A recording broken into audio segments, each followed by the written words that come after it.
dito na matutulog. Hindi ka makakatulog dahil maririnig mo ang aking kaingayang pagbulay. Pati yung mga kapitbahay ko dito na bubulabog. Gorgeous, sabi ni Jaboler. Seryoso yung pangalan mo? Nice naman, Sir Alex. Buti naman.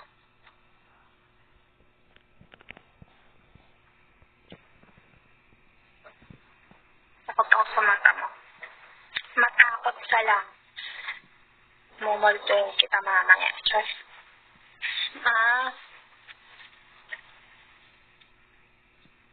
kaya sabi ko sa'yo kung ano-ano kasing iniisip.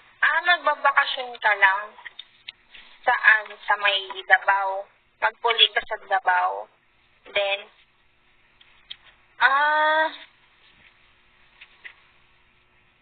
oo, revenge.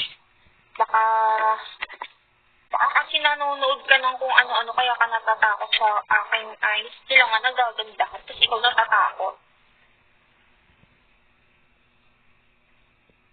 Sa Manila lang, na-upload ko ba? Okay.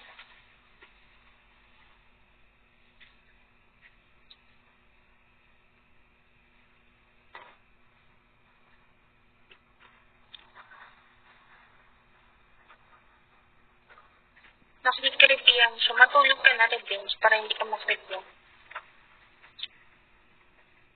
Nakit-kit ko, tapos makikripi ka sa ako. Ini lang bigakap siya.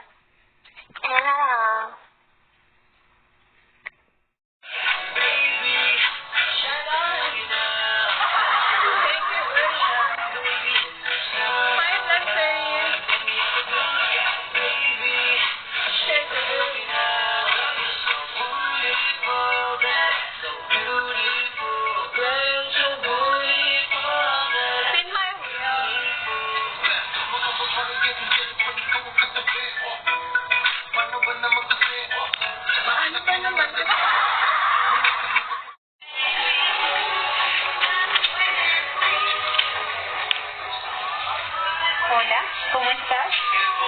Quiero contarles un poco de lo que fue el asesinato de Imperatoro. Ella es una cliente que me contactan por redes. Vino a Colombia a hacer unas vueltas y de paso aprovechó para hacerse el hijo papá. El tiempo era muy limitado, ya que ella solamente le quedaban 2 días en Colombia y ya tenía que volver.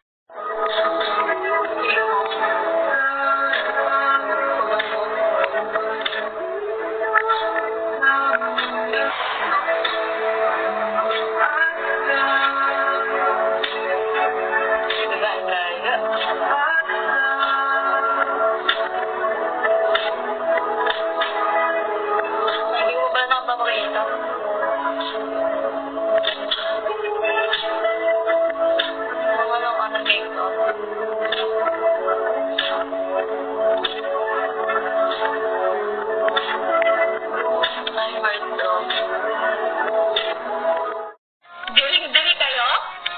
Kumakain nga kayo ng ano?